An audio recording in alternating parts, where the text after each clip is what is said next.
people, welcome back again to my YouTube channel. How are you all doing? Thank you very much for your love and support as always. I am so grateful. If today is the first time you are coming across this channel, this is Agatha Progress channel. I come your way every blessed day. So let's dive into the purpose why we upload this video. Today I really want to dwell on the Oduduwa nation.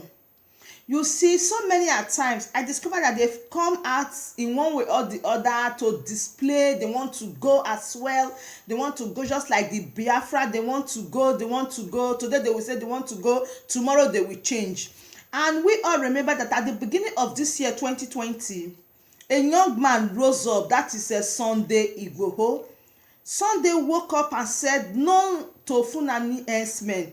Do you know that some elders in Yoruba land, he was betrayed, and the guy a little bit withdrawing himself back.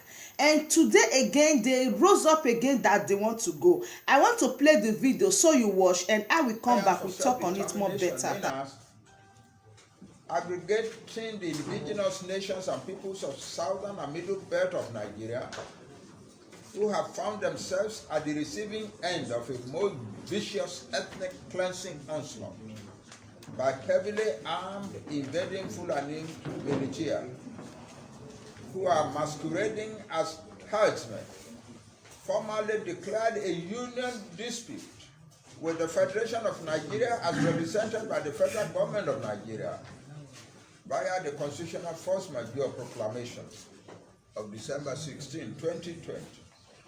In which it made a 5-point demand upon the federal government of Nigeria to formally commence the remediation of the grave constitutional grievances enumerated in the said proclamation within a period of 90 days, beginning from the midnight of December 16, 2020. The full text of the December 16 proclamation was published unedited as an advertorial in the January 20, 2021 edition of the Guardian newspaper at pages 38, 39, 41, 40 and 41. Hard copies of the proclamation were also dispatched to the President of Nigeria, the Secretary General of the Secretary of the Government of the Federation of Nigeria, the President of Nigerian Senate, the Speaker of the Nigerian House of Representatives, the Nigerian Governors Forum, the Conference of Speakers of State Assemblies of Nigeria, the United Nations, the European Union, African Union missions in Nigeria, and the ambassadors of the United States, China, Russia, France, Germany, Belgium, and Japan to Nigeria, the High Commissioners of the United Kingdom and Australia to Nigeria, ECOWAS Secretariat, and other stakeholder institutions and agencies.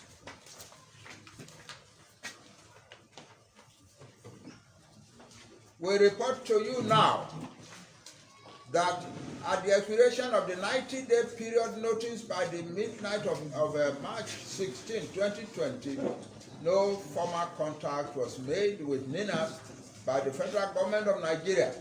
And so we are gathered here today, March 17, 2021, at 5 p.m. to inform our people in all our 3 regions, as well as the international community, what our next steps will be in our resolve to extricate ourselves from the death trap and bondage unitary Nigeria has become to our various peoples. In refusing to step forward to the table of dialogue and negotiation, and in the characteristic arrogant disposition of the federal government of Nigeria, we wish to call your attention to several knee-jerk, patchwork, and bad faith options that the federal government of Nigeria chose to pursue in desperation to once again evade the sovereignty question it had been evading since 1967 instead of embracing the comprehensive framework tabled by the Nigerian Indigenous Nationalities Alliance for Self-Determination, NINA, via the December 16, 2020 proclamation.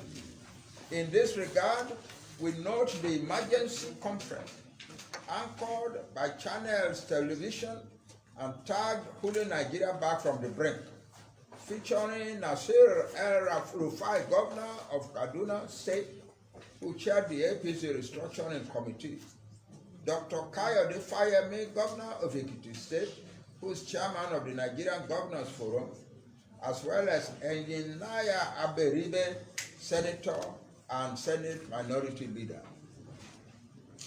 In their various presentations at the conference, they spoke of the urgency of the Nigerian situation. They alluded to many of the grave constitutional grievances raised by the NINA's proclamation, but without any direct mention of NINA's or the December 16, 2020 force majeure proclamation. In what seemed like an unprecedented bipartisan consensus and legislative executive cooperation, they all agreed that immediate remediation steps need to be taken forthwith, including the return of Niger Delta's oil and gas assets to its owner, the decentralization. My wonderful and amazing family, now you've read it and you've heard from the horse's mouth. I just dropped a brief clip of what the Oduduwa nation, the Oduduwa people are trying to say. Do you really think that they really mean business? Because we, the Biafra, we mean business. We mean the nation of Biafra. We want to go. So these Oduduwa people, I don't really know if they are really serious or they are sure of what they are saying. But I know that as time goes on, we are going to know whether they are sure or not. But we need action. Yes, we need action. We know that Oduduwa and Biafra, they are neighbors. But we need action. We need real men to rise up and let this thing work out. It's just that we see that the Oduduwa, they are not serious most of the time. That is why we are doing our things by ourselves. Yes, if you notice our leader Nnamdi Kanu, he tried to go along with Oduduwa, but along the way, he see that there is no seriousness as such, so he have to carry the cross and move on. So I just hope that the Oduduwa nation, they know what they are doing and they are serious on it this time. So my wonderful and amazing family, let's wish them well as we run our race to achieve our great nation, Biafra. All right, please, if you know you haven't subscribed to this beautiful channel, what are you waiting for? Please do well to subscribe, like, and share. When you subscribe, make sure you turn on the bell icon so you get updated whenever I upload a new video. See you again. Bye.